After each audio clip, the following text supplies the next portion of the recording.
Oke, Assalamualaikum warahmatullahi wabarakatuh. Selamat malam sahabat-sahabat energi semua. Kembali bertemu dengan saya Andito yang akan membantu memandu acara malam hari ini, sebuah acara spesial persembahan komunitas energi, yaitu Hello Dok. Ya, malam hari ini kita akan membahas tentang diabetes dan mungkin bisa jadi teman-teman yang tadi hadir mungkin kaget ya kok kemudian tiba-tiba terputus sebentar. Ya, tadi ada kendala teknis dan mudah-mudahan sekarang kita sudah bisa mulai lagi.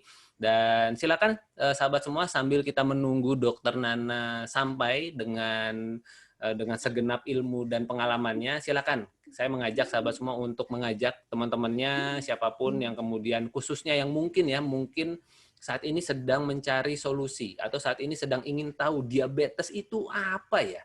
Kenapa kemudian kok katakanlah ya misalnya katakanlah kita terkena diabetes terus kemudian ya obatnya ini akhirnya bukanlah hanya sekedar memulihkan gitu tapi hanya kemudian menurunkan kadar gula sebentar tapi kemudian tinggi lagi tinggi lagi. Nah, apakah penyebabnya? Kenapa kemudian itu bisa terjadi dan apakah ada solusi yang terbaik untuk kemudian atau solusi yang bisa kita pilih bersama dan bisa kita rekomendasikan bersama kepada orang-orang yang sedang diabetes untuk kemudian hidupnya bisa menjadi lebih berenergi lagi. Karena yang saya dengar teman-teman yang terkena diabetes, konon energi levelnya atau kemudian level energinya itu terasa sangat mudah capek, mudah ngedrop gitu ya, sehingga kemudian mungkin solusi atau informasi yang akan disampaikan oleh Dokter Nana yang sudah hadir di tengah kita malam hari ini. Halo Dok, gimana? Aman, lancar, terkendali? Saya atau siapa ya? Ya, sudah, ini suara sudah terdengar dengan oke, mic-nya sudah cakep, gambar sudah lancar, cahaya sepertinya sudah stabil di sana. Oke, sebentar lagi kita akan mulai lagi, Dokter Nana. Dan buat teman-teman yang baru hadir, saya akan sampaikan lagi bahwa Dokter Nana ini sudah 11 tahun ya menjadi abdi negara di bidang kesehatan dan bertugas di fasilitas kesehatan tingkat pertama di Kota Makassar. Dan selama masa pandemi ini beliau langsung di garis depan menjadi tim vaksinasi. Masih terus berlangsung ya, Dokter Nana, vaksinasi di Makassar dan sekitarnya? Masih. Masih terus berlangsung ya. Mudah-mudahan apa yang dilakukan oleh Dokter Nana dan teman-teman sejawatnya bisa membantu Indonesia semakin bisa mengendalikan COVID. COVID menjadi ya katakanlah mungkin tidak bisa hilang sepenuhnya, tetapi kita sudah tidak ketakutan lagi. Kita sudah bisa mengatasinya, kita sudah tahu bagaimana bisa hidup bersama COVID dan akhirnya bisa mengadakan acara-acara offline, kumpul-kumpul lagi, tentu dengan protokol kesehatan dan ilmu-ilmu baru seputar COVID. Tapi malam hari ini kita tidak akan bicara tentang COVID, kita akan bicara tentang diabetes. Diabetes sebuah penyakit yang katakanlah menjadi mungkin bukan diabetesnya yang menjadi sumber penyakit namun atau penyebab kematian namun komplikasinya. Nah, kita akan belajar banyak dari Dokter Nana malam hari ini dan beliau sempat pernah menjadi pelaksana program pengelolaan penyakit kronis di puskesmas yang diantaranya ya pasien-pasien diurusi adalah yang berhubungan dengan diabetes, jantung, dan hipertensi. Jadi sangat layak kita untuk banyak belajar dari Dokter Nana malam hari ini. Silakan teman-teman siapkan catatannya, siapkan gelas kosongnya untuk kita menerima ilmu dari Dokter Dwi Retno alias Dokter Nana. Dokter Nana, sudah siap? Halo Dok. Oke, sudah siap. Halo. Silakan Dokter Nana, waktu dan tempat dipersilakan. Siap. Ya, bismillahirrahmanirrahim. Assalamualaikum warahmatullahi wabarakatuh. Terima kasih atas kesempatannya. Pada hari ini saya diberikan amanah untuk berbagi tentang temanya hari ini diabetes mellitus atau penyakit kencing manis dan bagaimana peran hidrogen rich water gitu ya. Nah, tanpa berpanjangan lebar karena tadi udah diperkenalkan oleh Mas Andito, kita langsung aja share screen-nya.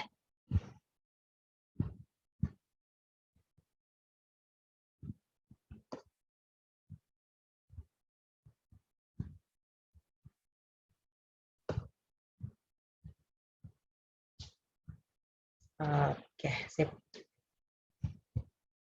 Nah, alhamdulillah hari ini kita ketemu dalam edisi perdana Hello Doc, yang mudah-mudahan hari ini teman-teman, Bapak Ibu yang hadir dari berbagai daerah bisa menambah sedikit ilmu dari saya gitu ya, pengetahuan, dan kemudian mudah-mudahan bisa diaplikasikan dan mudah-mudahan bermanfaat untuk kesehatan kita jauh lebih baik. Hari ini kita sharing apa sih penyakit diabetes mellitus, biasanya kita kenal dengan kencing manis gitu ya. Ini termasuk salah satu penyakit tidak menular atau penyakit yang berlangsung kronis biasanya, yang jangka panjang, yang ketika Bapak Ibu mungkin datang ke fasilitas kesehatan, kemudian diperiksa glukosa darahnya, ternyata melebihi normal gitu ya. Yang teman-teman Bapak Ibu mungkin kenal dengan gula darah yang tinggi. Next, saya terus kemudian ketika pada saat diperiksa gitu ya, normalnya pada saat kita tidak dalam keadaan berpuasa, ketika periksa gula, kita sebut dengan gula darah sewaktu, itu nilainya di bawah 200. Ketika kita dalam keadaan berpuasa, minimal sekitar 10 jam, tidak dalam keadaan makan apapun, mungkin hanya bisa air putih gitu ya, maka kadar glukosa darah puasanya di bawah 126. Nah, ketika kadar gula darah sewaktu atau dibebankan dengan gula gitu ya, dan kemudian diperiksa 2 jam kemudian, atau kita biasa bilang dengan gula darah 2 jam PP, itu maka ketika itu berlangsung di atas 200, atau kalau kita lihat di slide gula darah puasanya di atas 126, dan kemudian itu dilakukan dalam pemeriksaan yang berulang dan lebih dari 200 dan 126, biasanya kita sudah bisa kategorikan sebagai penyakit diabetes mellitus. Nah, apa sih penyebabnya? Kita lihat di slide selanjutnya gitu ya. Jadi banyak sebenarnya faktor penyebab dari penyakit gula ini, dan biasanya berhubungan dengan organ tubuh yang namanya pankreas. Nah, tapi ternyata tipe-tipe dari penyakit diabetes ini mungkin banyak yang mengatakan ada gula kering, ada gula basah, padahal sebenarnya tipenya itu yang ada pada saat ini adalah yang seperti kita lihat pada slide. Jadi ada yang dinamakan gula tipe 1, gula tipe 2, gula atau DM gestasional yang ketiga, dan tipe yang lain. Jadi DM tipe 1 ketika memang kondisi pankreas itu mengalami kerusakan sehingga betul-betul tidak ada produksi insulin. Jadi insulin ini adalah hormon yang dihasilkan oleh pankreas. Nah, ketika tipe 2, jadi tadi yang tipe 1, yang tipe 2 itu bisa penyebabnya ada 2. Apakah hormon yang dihasilkan ini tidak mencukupi, atau hormonnya cukup tetapi tidak bisa bekerja secara efektif, ataukah penyakit tingginya kadar gula darah ini, kondisi seperti ini terjadi hanya pada saat hamil, atau biasa kita sebut dengan DM gestasional, atau banyak hal-hal lain yang akhirnya mengakibatkan hal tersebut di luar yang 3 ini, kita sebut dengan DM tipe lainnya, yang biasanya bisa karena penyakit lain dan biasanya karena pemakaian obat-obatan. Nah, kalau kita lihat ini di gambar ini sekilas, ini adalah gambar pankreas di dalam tubuh kita. Kalau kita lihat yang warna hijau, inilah ibarat insulin yang dihasilkan oleh pankreas, yang dimana ketika kita makan karbohidrat, protein, yang intinya adalah untuk kita bisa beraktivitas gitu ya. Yang warna biru ini adalah akhirnya dirubah menjadi glukosa yang beredar di dalam darah. Nah, insulin itu ibarat kunci. Jadi dia yang nangkep kadar glukosa di dalam darah untuk bisa bermanfaat masuk ke dalam otot untuk dijadikan energi gitu.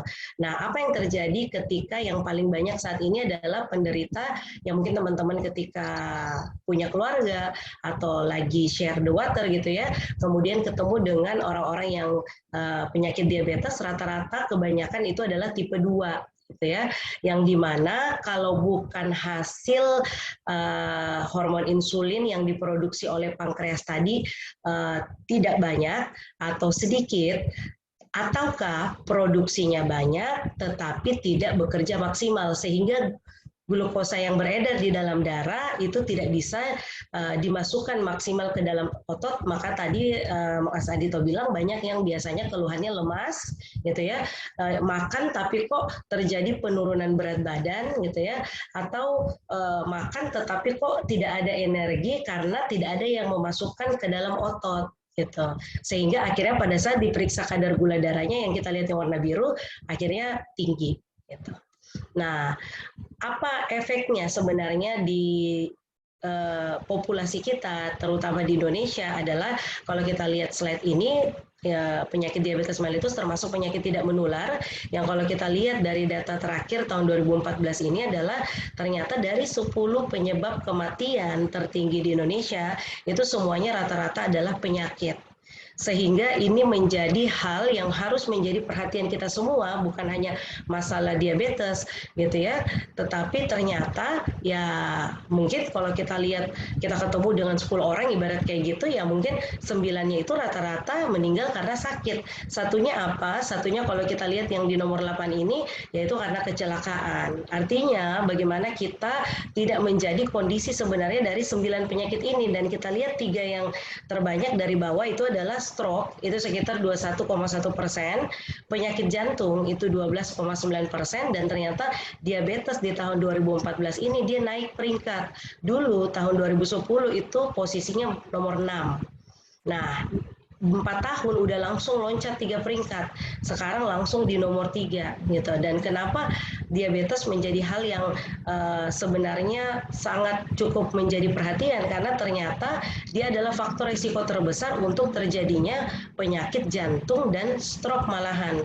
Walaupun dia menempati posisi nomor 3, tetapi sebenarnya dia adalah kontributor pertama untuk penyebab stroke, yaitu di mana stroke adalah penyebab pertama kematian di Indonesia. Jadi dia akhirnya menjadi faktor risiko. Jadi ketika kita lihat apa sih faktor risiko kejadian stroke, ternyata salah satunya adalah diabetes. Apa sih faktor risiko kejadian penyakit jantung dan pembuluh darah, ternyata salah satunya adalah diabetes. Nah, keluhannya itu sangat-sangat banyak gitu ya, variatif, tetapi mungkin yang sering kita dengar yang klasik, yang kadang ada, kadang juga nggak ada, itu biasa kita sebut dengan 3P. Poliuri, polifagi, polidipsi. P yang pertama itu sering-sering buang air kecil, biasanya itu sampai malam bisa lebih dari 5 kali. Nah, sering lapar, padahal udah makan, tapi kok kayaknya bawaannya mau aja lapar, mau aja makan gitu, kayaknya lapar aja terus. Karena itu tadi, apa yang udah dimakan tidak bisa dimasukkan dalam otot, karena kalau bukan produksi insulinnya kurang atau tidak efektif kerja dari insulin. Nah, sering-sering haus akhirnya jadinya. Nah, gejala tambahannya ini sangat variatif, berat badan turun, kesemutan, ada yang bahkan kita akhirnya tahu orang tersebut menderita penyakit DM itu hanya karena gatal-gatalnya yang sulit sembuh gitu. Bisulnya yang hilang timbul ternyata karena tingginya tadi kadar gula. Bahkan penglihatan kabur, salah satu penyebab kebutaan terbesar ya penyakit gula ujung-ujungnya, diabetes. Keputihan, luka sulit sembuh, cepat ngantuk gitu ya. Bahkan akhirnya berpengaruh ke hubungan suami istri, yaitu impotensi pada pria. Nah, apa sih yang bagaimana ketika hal ini tidak menjadi penyakit sebenarnya? Karena ketika kita terdiagnosa dengan penyakit diabetes, ya tagline-nya itu sekali diabetes tetap diabetes gitu. Karena diabetes itu nggak bisa disembuhkan, dia hanya bisa dikontrol. Jadi bagaimana ketika kita udah tahu ada faktor risiko, ada yang bisa dirubah dan tidak bisa dirubah. Yang tidak bisa dirubah biasanya usia, ya kan, kita tambah usia ya tambah banyak risiko. Gender, laki-laki perempuan, dan tentu saja yang ketiga adalah genetik. Ada riwayat keturunan dalam artian entah orang tua gitu ya, kakek nenek yang menderita, akhirnya si anak memiliki resiko yang jauh lebih besar untuk menderita penyakit yang sama. Nah, yang bisa dirubah sebenarnya adalah yang kita lihat bersama. Jadi ketika berat badan berlebih, terutama dengan lingkar perut, walaupun berat badannya mungkin masuk dalam kategori yang normal, tetapi ketika lingkar perutnya ternyata lebih dari yang kita lihat di sini, itu sebenarnya sudah faktor risiko sebenarnya. Nah, makanya alhamdulillah teman-teman hadir hari ini, mudah-mudahan dapat solusi, karena alhamdulillah apa yang saya akan sharingkan hari ini termasuk juga untuk mengubah apa yang faktor risiko yang bisa dirubah ini. Kurang aktivitas fisik, akhirnya periksa kolesterol, ada yang dinamakan kolesterol HDL atau kolesterol baiknya ternyata rendah yang harusnya tinggi, trigliseridanya di atas 250, atau pernah ada riwayat penyakit jantung sebelumnya, kemudian sudah ada penyakit tekanan darah. Biasanya belum kedeteksi gulanya, tapi karena tekanan darahnya lama, tidak terkontrol, pas periksa gula bertahun-tahun kemudian ternyata akhirnya penyakit gula juga. Nah, dan pola makan yang tidak seimbang, terlalu banyak boba-boba, terlalu banyak minuman manis, terlalu banyak karbohidrat, mie ketemu nasi gitu ya, mie ketemu kentang gitu ya. Artinya tinggi gula, tinggi karbohidrat, tinggi lemak, dan kurang seratnya. Nah, pertanyaannya apa sih sebenarnya yang akan terjadi ketika gula ini tidak terkontrol? Karena sebenarnya penyakit gula bisa dikontrol dan tidak berbahaya, artinya tidak menyebabkan langsung kematian. Yang menyebabkan kematian adalah komplikasinya, yang akhirnya akan timbul karena tidak terkontrolnya. Makanya kenapa penyakit ini perlu untuk dikontrol. Nah, apa yang paling banyak menyebabkan akhirnya kematian dan gangguan produktivitas, ya kita mulai dari pembuluh darah yang kecil karena akan berpengaruh terhadap pembuluh darah, saraf, serta kelenjar keringat. Makanya biasanya penyakit gula itu kulitnya kering gitu ya. Nah, ketika kena di pembuluh darah mata ya bisa berakibat pecahnya pembuluh darah di retina sehingga terjadi penglihatan yang kabur bahkan kebutaan.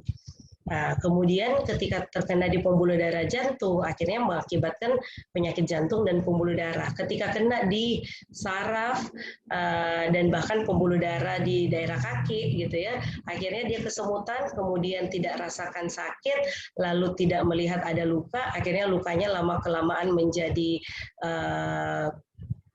abses, gitu ya, kemudian akhirnya gangren, artinya kondisinya udah sangat kurang bagus sehingga aliran darah juga terganggu ke sana, ya amputasi ujung-ujungnya.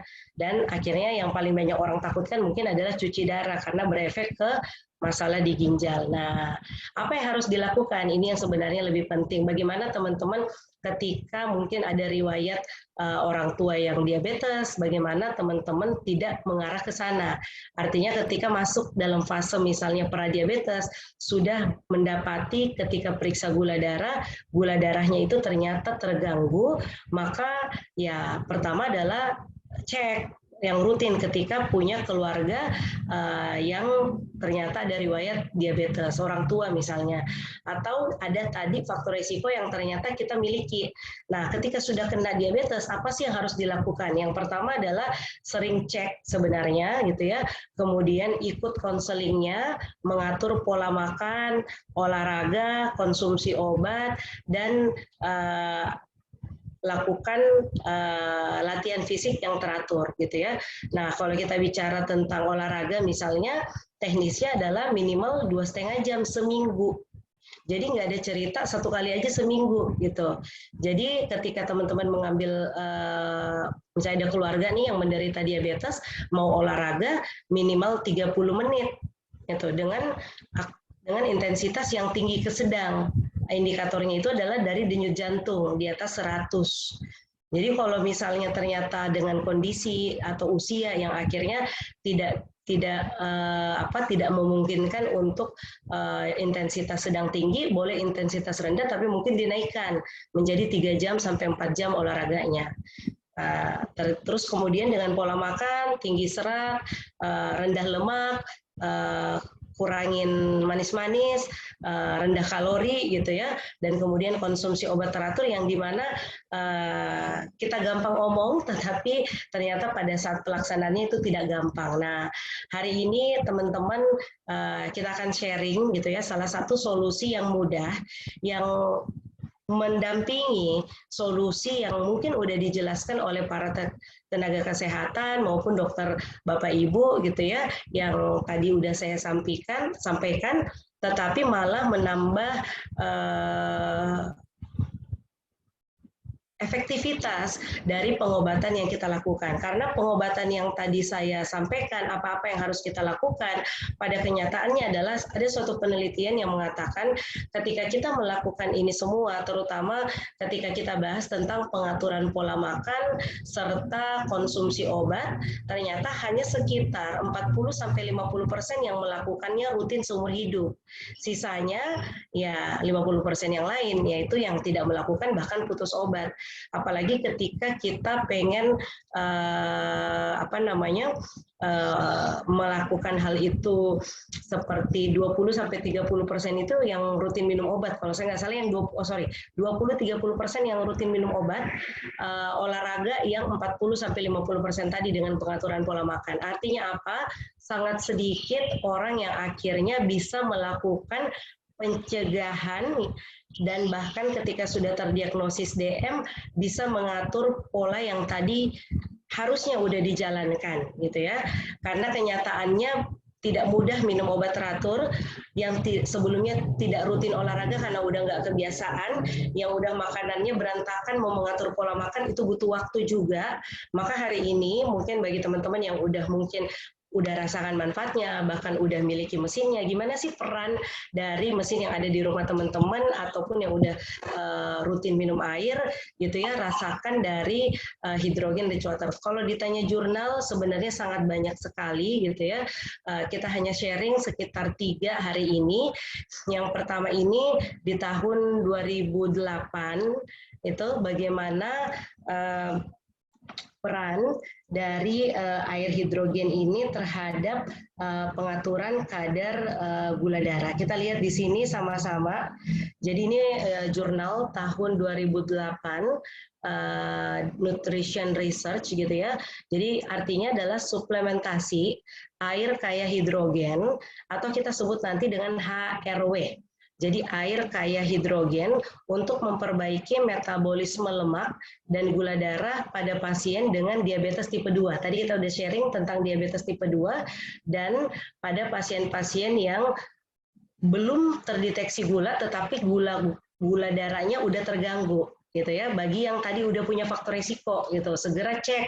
Ternyata kalau udah terganggu ternyata bisa tidak sampai menjadi penyakit diabetes. Jadi bagaimana efeknya kepada orang-orang yang pra diabetes. Dan ini sangat luar biasa karena sangat simpel gitu ya. Kenapa kita bahas air? Karena 70% tubuh kita adalah air, dan kemudian ternyata banyak penelitian yang mendukung tentang air-air yang ternyata memiliki sifat yang kita bahas di sini. Ternyata dari penelitian ini, jadi ini namanya penelitian acak tersamarganda, dilakukan pada 30 orang pasien diabetes tipe 2 dan 6 pasien pradiabetes gitu ya.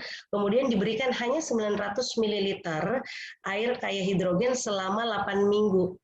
Jadi selama sekitar 2 bulan, ternyata pada saat diperiksa terbukti mampu menormalkan tes glukosa darah puasanya tadi gitu ya pada pasien yang diabetes maupun pada pasien yang pradiabetes. Jadi luar biasanya 900 ml diminumin rutin selama 2 bulan, kemudian dicek kembali ternyata ada perubahan, bahkan di sini dikatakan menormalkan tes toleransi glukosa. Ini luar biasa banget nih efeknya. Nah, selain itu yang lebih luar biasanya, kalau kita berbicara tentang obat, tentu saja udah banyak penelitian dan akhirnya obat itu bersifat spesifik dan memang Masya Allah sekali manfaatnya.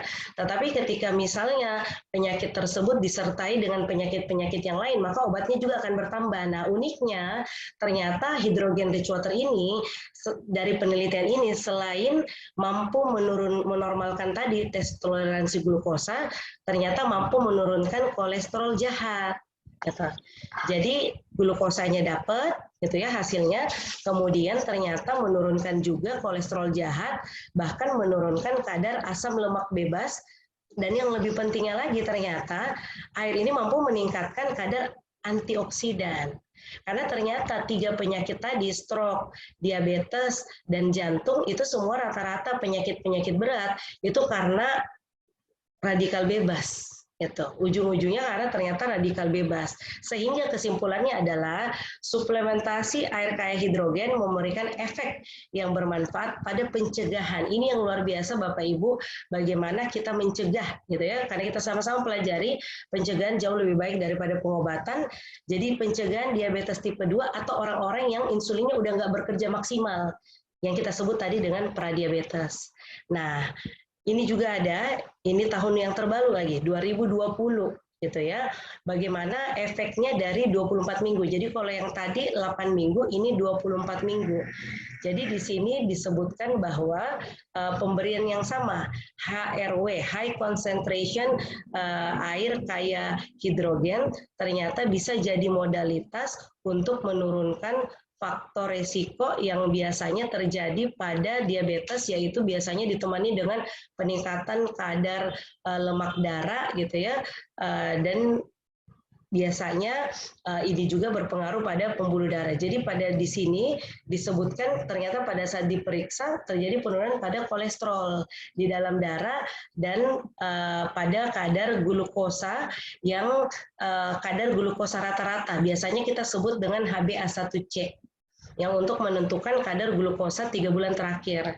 Jadi tadi bisa sekali solusi dua dapat. Simpelnya gitu. Dan yang paling penting, bahkan di ini jurnal yang ketiga yang akan saya sharing, ternyata bahkan sampai ada 4 penelitian di jurnal ini tentang bagaimana efek air kaya hidrogen terhadap kadar glukosa darah gitu ya.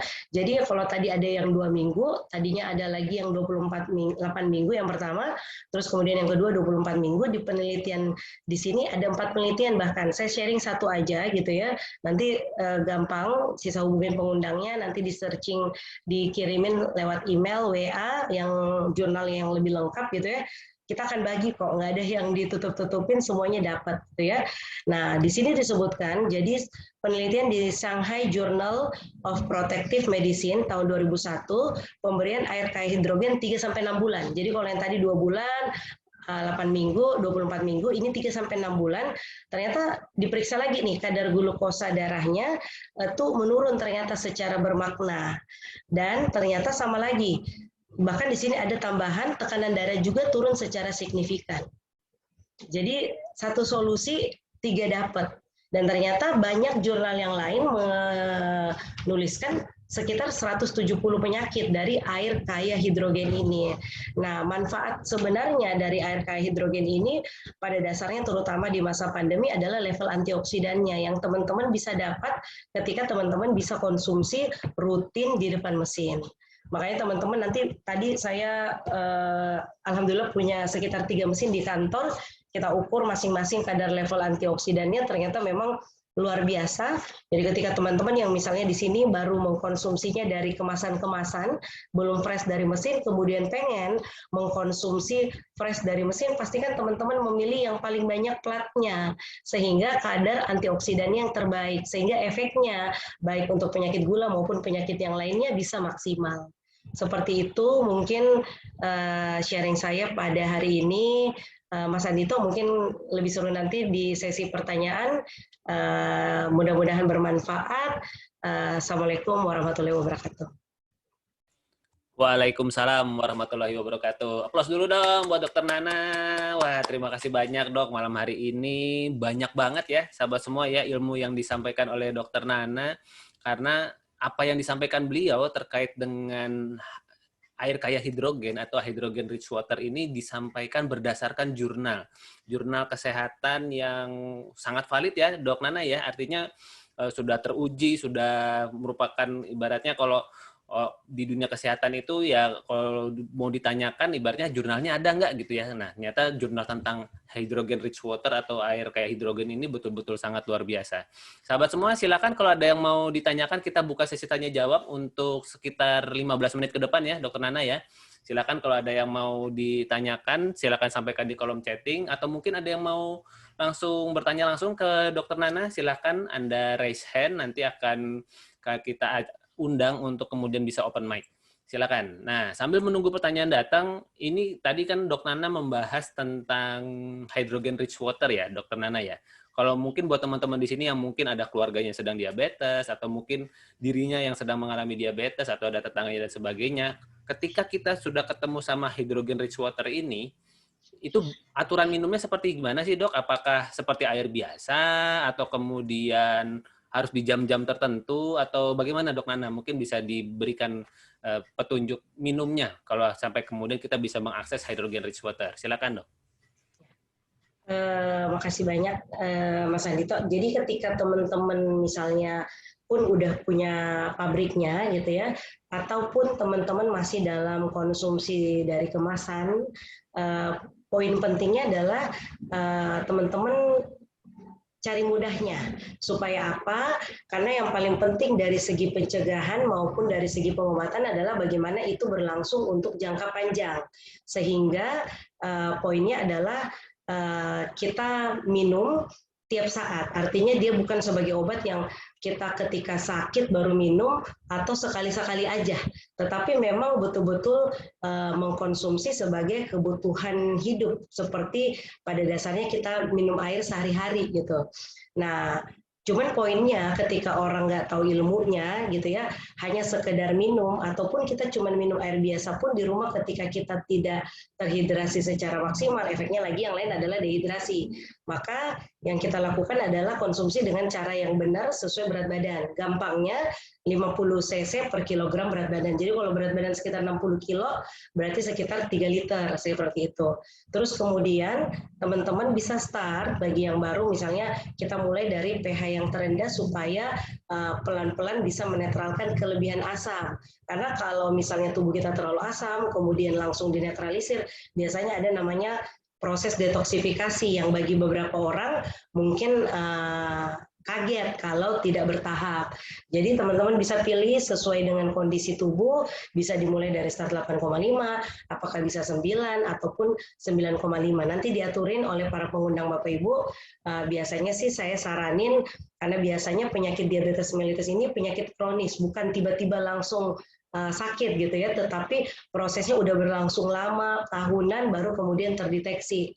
Sehingga biasanya karena pola makan yang tadi tidak terkontrol dan segala macam, akhirnya mungkin kalau saya biasanya maintenance antara pH 9 atau 9,5 juga bisa.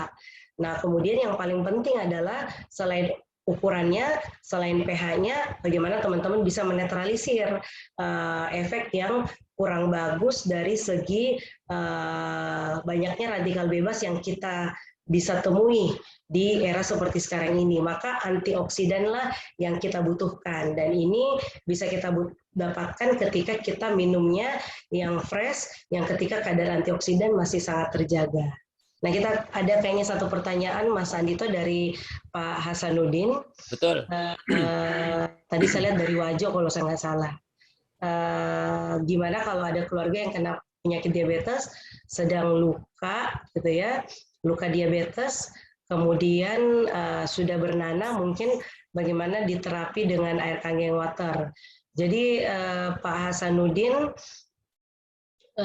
ketika sudah ada luka, biasanya kalau lukanya sudah dalam kondisi yang baunya biasanya khas, bahkan sudah timbul kehitaman, bahkan besar mungkin, bahkan udah bernanah gitu ya, saran saya sambil kita terapi dengan kangen water, kita sama-sama konsultasikan tentang pengobatannya. Artinya kadar gula darah di sini penting kalau sudah memang terdiagnosis bahwa orang tersebut memang diabetes.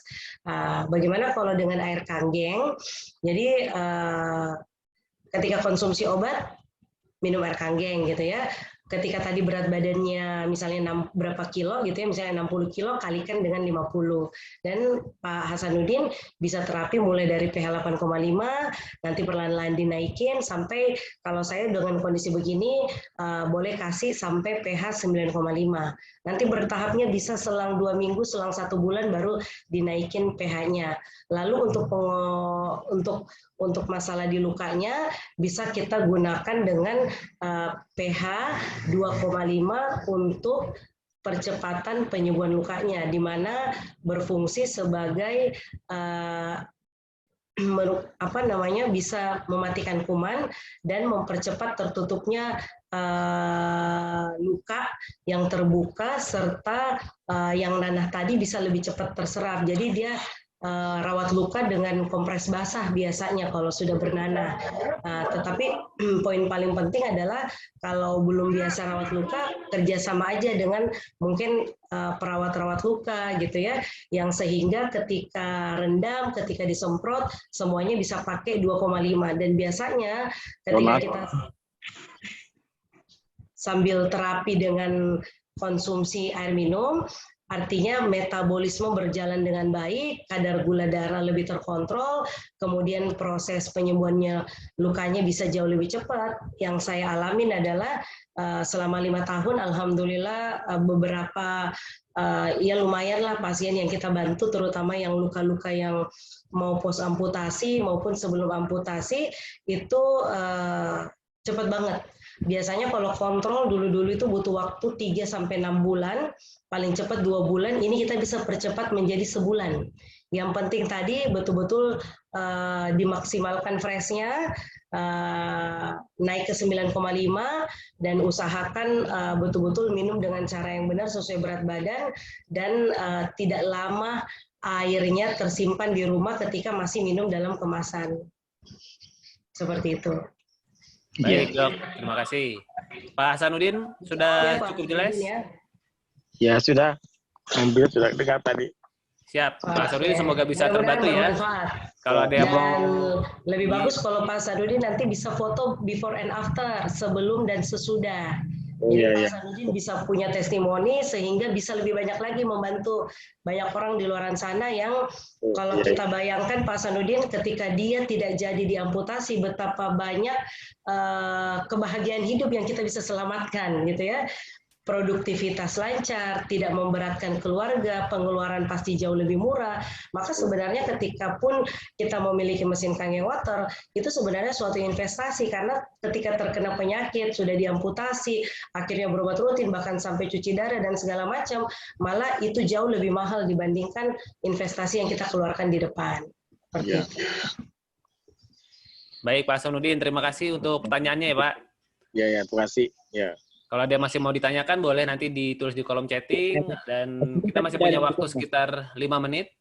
Ya, saya sudah punya mesinnya, dok. Wah. Sisa untuk orang lain mungkin. Iya. Tinggal iya. Boleh Pak, maksudnya supaya yang sakit itu punya juga Pak. Kan Bapak bilang gimana kalau ada keluarga, jadi keluarganya punya juga maksudnya Pak. Saya yang bisa kita melalui mesin saya ya, bisa diterapi dengan mesin saya. Amin. Amin, Pak. Kita lanjut ke pertanyaan selanjutnya. Apakah diabetes bisa vaksin, dok? Bisa ketika kadar gulanya terkontrol dan tidak dalam fase yang akut dalam artian lagi penyakit berat, gitu ya. Maksudnya tidak dalam kondisi sesak, tidak dalam kondisi yang lemas, artinya dengan kondisi fisik yang bagus, tidak dengan komplikasi yang berat, bisa. Malah efeknya ketika penyakit diabetes tidak vaksin adalah lebih mudah terkena virus, bahkan bisa efeknya jauh lebih berat, seperti itu. Jadi lebih besar mudaratnya lah daripada, lebih besar, ya kalau nggak vaksin lebih besar mudaratnya lah, gitu. Daripada mungkin ketakutan apakah diabetes bisa vaksin. Karena banyak memang pertanyaan itu yang kita terima ketika para pasien pengen vaksin. Kita lanjut, mungkin ya sudah terjawab ya. Kita lanjut di yang selanjutnya. Sejauh mana korelasi penyakit diabetes dengan penyakit keturunan? Apakah keturunan atau lebih ke arah pola hidup? Kalau pribadi sebenarnya genetik berperan juga, gitu ya. Jadi memang secara textbook memang ada persennya, gitu ya. Jadi persennya itu adalah ketika misalnya orang tua dua-dua menderita penyakit diabetes, maka 50% anaknya bisa diabetes, gitu textbooknya. Tetapi ternyata di era sekarang tidak punya orang tua pun diabetes, tidak punya pun keturunan, akhirnya diabetes juga, gitu. Jadi kalau ditanya saat ini, ya lebih ke arah pola hidup.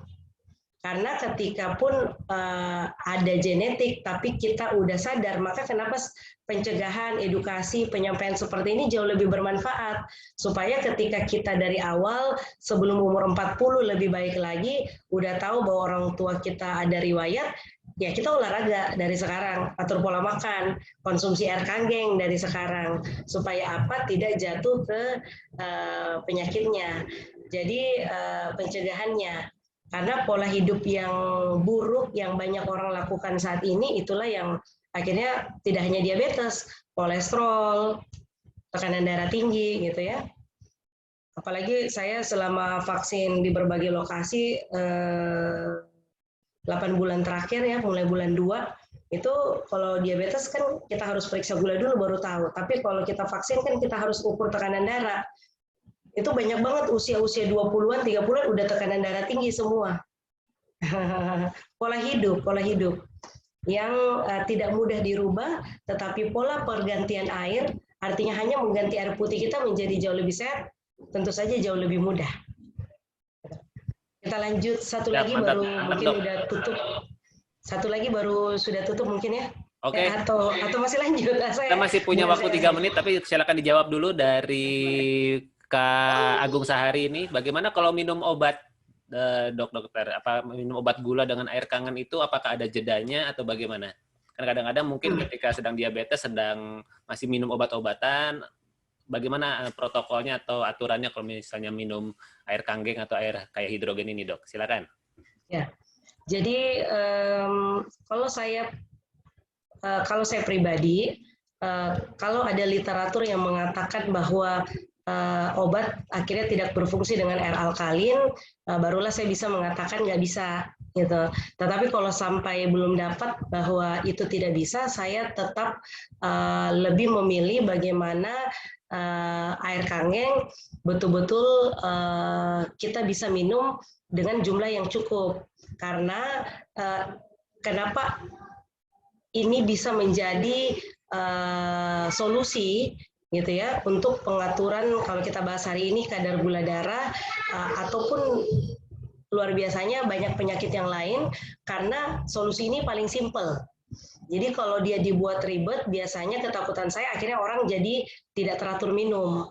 Sehingga kalau saya pribadi, apalagi ketika belum memiliki pabriknya, ya bagaimana kita bisa minum air ini tanpa jeda kayak seperti itu. Jadi minum obat pun boleh dengan yang alkalinnya. Tetapi keuntungan dari kita memiliki pabriknya sendiri atau mesinnya adalah bagaimana teman-teman lebih mudah pasti ngaturnya. Karena kan sisa pencet-pencet doang. Jadi pada saat minum obat pH 7 sebentar, pencet lagi sebentar, mau pakai mandi juga kan bisa, simple. Jadi memang luar biasa manfaatnya. Tetapi ketika misalnya masih dari kemasan gitu ya, ya bagaimana betul-betul itu dijadikan air minum yang rutin, jadi tidak putus, supaya memang betul-betul bermanfaat. Artinya betul-betul menghidrasi dan menetralisir radikal bebas serta keasaman dari tubuh kita, mungkin dari pola makan dan segala macam. Baik, Dok Nana. Wih, nggak terasa sudah pukul 20.15 nih, Dokter Nana. Satu pertanyaan terakhir dari Kak Yudi. Halo, Dok. Apakah bisa lepas dari obat kalau kita menggunakan air kanggeng ini? Kalau bisa, biasanya berapa lama, Dok? Bisa, ya. Silakan, Dok. Jadi kalau saya pribadi, prinsipnya, cara apapun yang kita lakukan, kalau terbukti kadar gula darah kita normal, ya kan berarti bisa lepas obat. Simpelnya begitu. Jadi ketika dengan pola hidup yang kita lakukan, ditambah dengan konsumsi air, kan pilihannya cuma 2. Ketika kita tidak memilih air kanggeng atau air kayak hidrogen, atau yang tadi kita sebut di jurnal HRW, pertanyaannya apakah kita tidak minum air? Pertanyaannya itu pasti tetap minum air putih, karena setiap saat kita pasti disarankan minum air putih. Pertanyaannya kita udah tahu pilihan air putih apa yang kita baik konsumsi. Nah pastinya apapun yang kita inginkan dalam hidup pasti mau yang terbaik, terutama apalagi tubuh kita aset yang terbaik, investasi terbaik gitu ya. Nah, ketika kita memilih air terbaik dan kemudian kita jadikan dia sebagai terapi dan kemudian akhirnya terbukti kadar gulanya normal, ya teman-teman sisa kontrol. Biasanya dokter bisa aja lepas obat. Nah, pertanyaannya apakah bisa? Yang saya pelajari dan saya lihat buktinya ya ada, kayak seperti itu. Nah, tetapi kondisi tiap ini yang unik dari suatu penyakit, terutama penyakit metabolik seperti penyakit gula adalah kondisi tiap orang tidak sama. Gitu. Ada orang yang karena pola hidupnya memang cenderung lebih lama, kemudian ditambah dengan mungkin faktor risiko yang lain atau penyakit yang lain, atau memang misalnya ibu bapaknya memang riwayat DM sehingga mungkin pola hidupnya sudah lama, tinggi gula, kurang olahraga dan segala macam, butuh waktu lebih lama. Jadi variatif jawabannya. Jadi ada yang bisa cepat, ada yang bisa lama. Nggak bisa saya tentukan berapa lama. Tetapi pilar pengobatan diabetes ini tidak hanya satu. Jadi ketika teman-teman hanya milih obat, tidak bisa obat juga.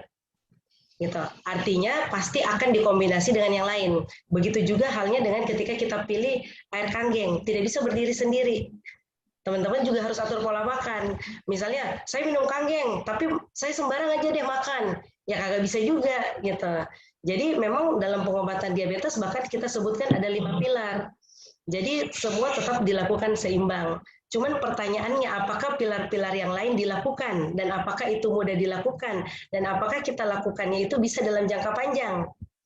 Ternyata penelitiannya mengatakan 20, 30, paling banyak 50% yang akhirnya betul-betul melakukan. Sisanya jatuh ke komplikasi dan inilah yang berat. Maka saya biasanya sampaikan, cari dulu yang simple baru kita pelan-pelan rubah yang beratnya. Boro-boro mau rubah yang berat, kalau yang simpel aja kagak dirubah. Simpelnya gitu. Jadi kalau ditanya bisa, testimoni mengatakan banyak, berapa lama, beda-beda, tetapi kalau mau dapat yang terbaik, minum yang fresh. Udah itu aja mungkin.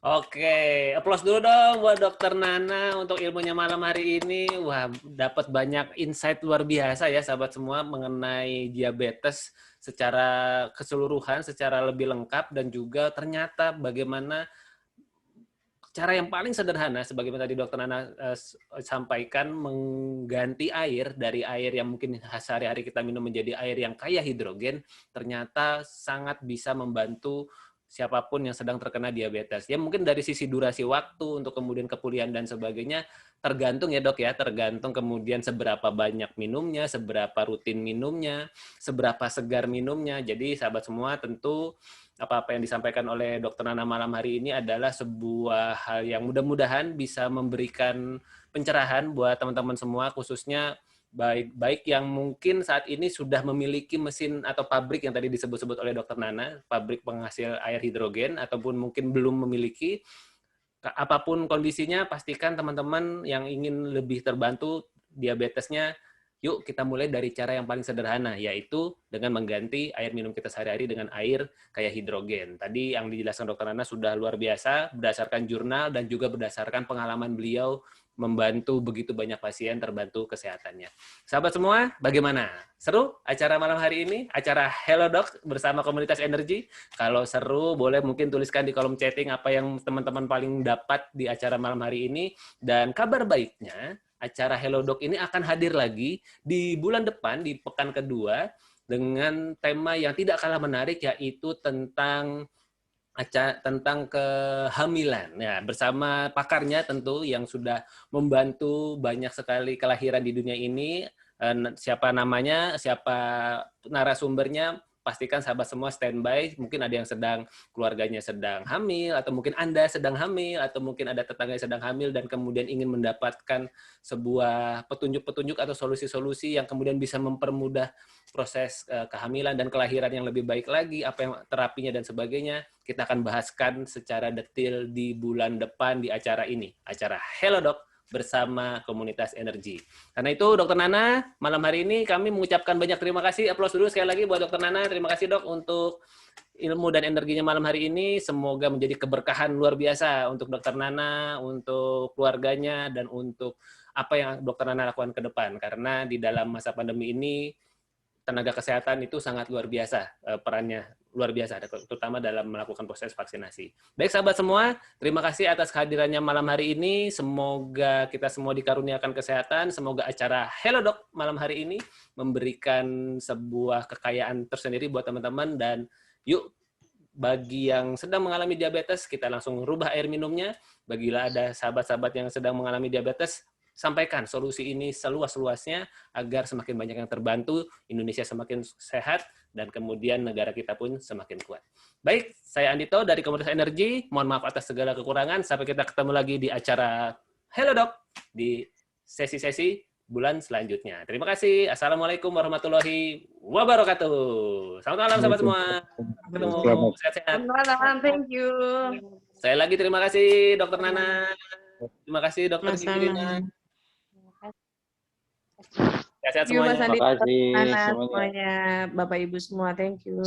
Terima kasih Cahdi, teman-teman. Jaga kesehatan. Ya. Langsung cukupi air Terima minum. kasih Dok Nana, Mas Andito, Coach Roni, semuanya.